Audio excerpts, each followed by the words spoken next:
question to ask ourselves is, what can people actually do that are health promoting or really going to be constructive in helping them move their way through the journey? The first thing, when you consider that we can be overcome with really intense emotion in the aftermath of a particular event, is to actually apply our cognitive ability and actually to think.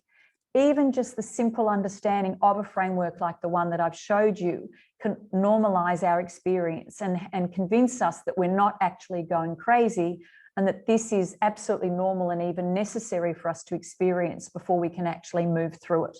So we need to understand the process and the stages. We need to recognize where we're at in the process and being really realistic about that. We have to give ourselves permission to grieve. It is self-compassion, being kind to ourselves, but making sure that what we're doing to be kind is actually healthy and constructive, not actually kind, but being really unkind and causing ourselves untold difficulties because we're reaching for strategies that are just causing us more problems and compounding the issues. We need to remember the whirlpool and the good days and bad days, and we don't move through in this perfect paint by numbers way with the journey. And it's also important to develop rituals or routines, or reestablish some of the old rituals or routines, and not to wait for motivation or willpower. That's a fool's paradise, but to actually just find some discipline. There are AFL players who keep on the straight and narrow just because they've got the rigor of training several times a week, their buddies around them, and stuff they have to do in order to be picked for the team. And some of them, as soon as they retire and all of that falls away, get themselves into all sorts of trouble. What is it? Idle hands make the devil's playground. So really, really important to have embedded rituals, structure, and discipline that gives us a reason to get up out of bed every morning, to have a shower, to have a shave if that's what we do, and to give ourselves things to do to knock off a list. And also to recognize that any significant, difficult change threatens four things. Threatens our sense of comfort. It threatens our confidence in ourselves and institutions. It threatens our competence. We start to doubt, can I still do stuff? Will people still want me? And it threatens our level of control. So basically our job in the post-recovery phase is to sensibly restore a level of comfort, do things that actually shore up our confidence in ourselves, surround ourselves by people who do believe in us, work on our competence, develop new skills and grow and learn as people, because we are lifelong learners, and take positive control in the situation. So beyond self-compassion, it's to understand, embrace the journey by doing all four of those things: increasing comfort, confidence, competence, and control. Let me give you an example of someone who did that. Bill worked in construction. He was highly trained. He had a very physical job. He suffered a serious workplace injury, and he was not able to return to the previous job that he'd held. He was on work cover. He knew he was going to get 2 years worth of salary at 80%. And he said, it's not as much as I was earning before, and I won't be getting penalty rates and closed quarters allowances, but I'm still going to get paid a reasonable amount of money. He gave himself some time to actually recover physically from the worst of his injury so that he wasn't too debilitated by pain, and really reached for good, realistic and supportive pain management assistance. And then he went to study. By the time his work cover payments basically finished, he was almost qualified as an urban planner.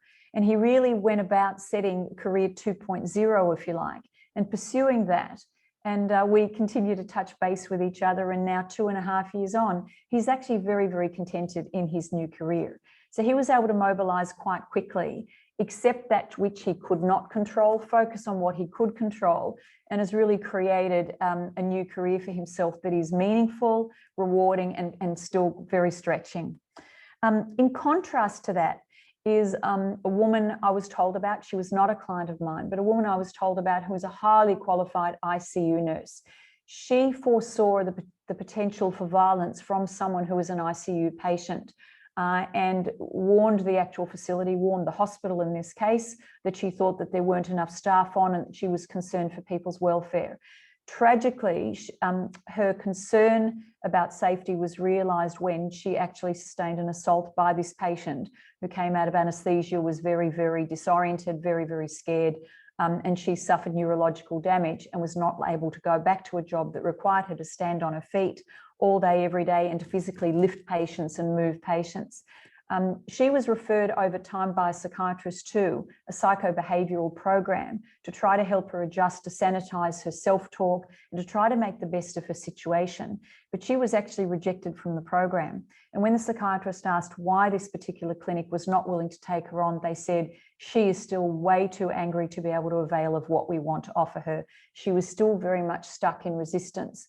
And when I explored the story further, I found that not only did she probably have a leaning towards blaming in her personality, she'd been quite litigious in her earlier career, and she'd lost friends and really held on to stuff. So it was probably quite a potential for that.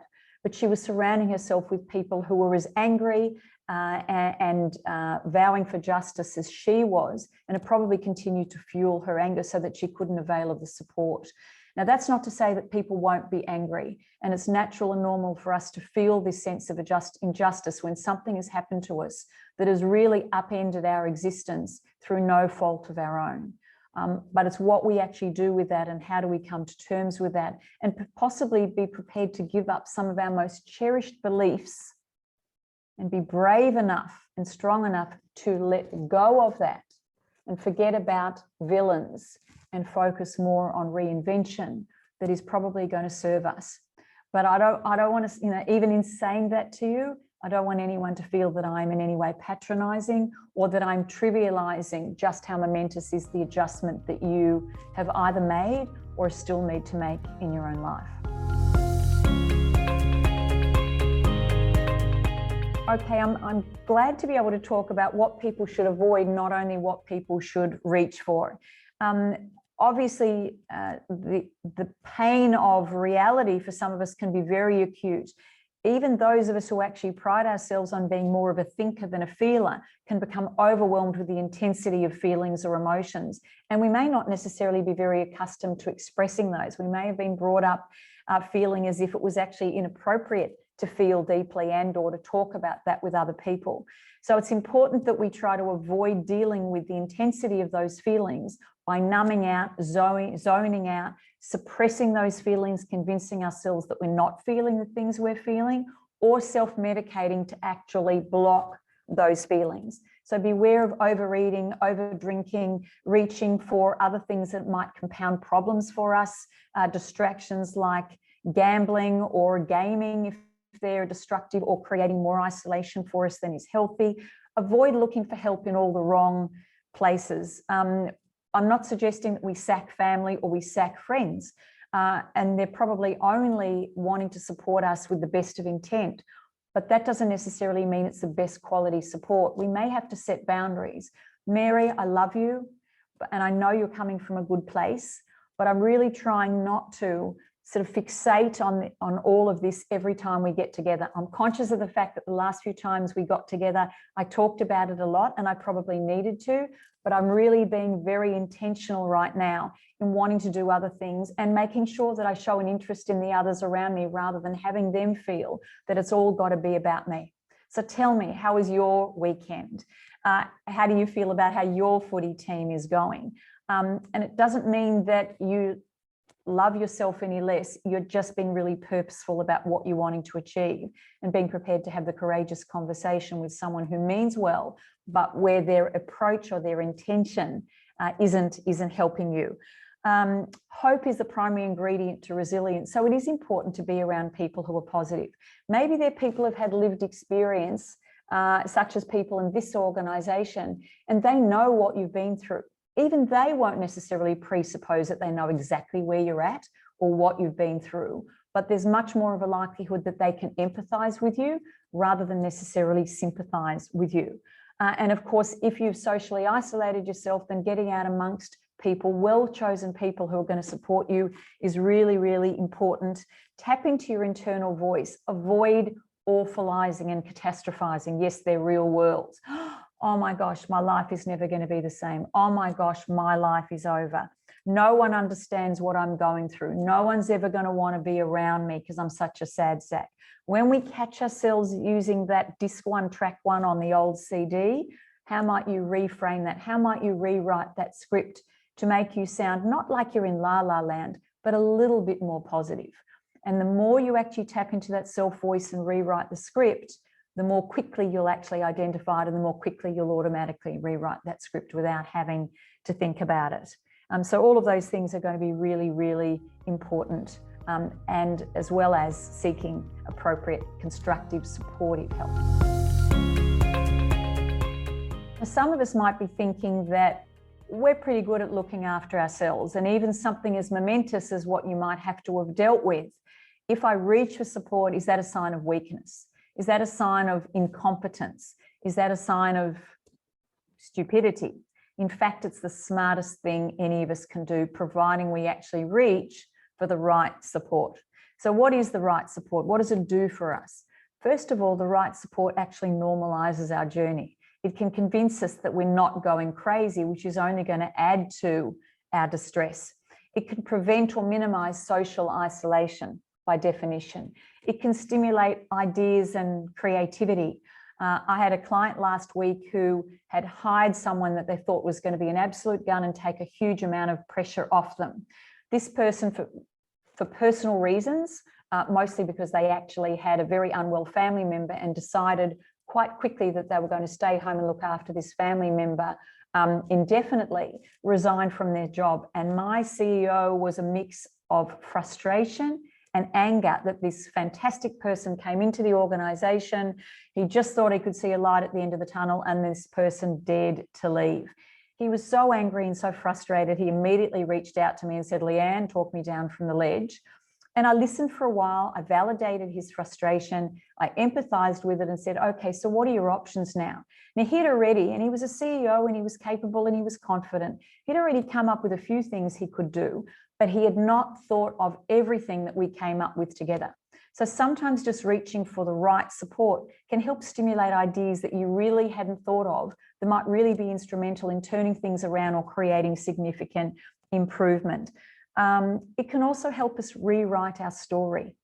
And all of us have a narrative, and we can become fused to this narrative, and the narrative can send us into a downward spiral. So having other people gently, with permission, provoke us or encourage us to think about things slightly differently can help us rewrite the story and make us feel more empowered, less despairing, and more confident to try things that are ultimately going to help us live the best life we can live. So shifting from blame to blossoming, how might we do that? I think we need to give ourselves permission to grieve when something momentously bad has happened to us.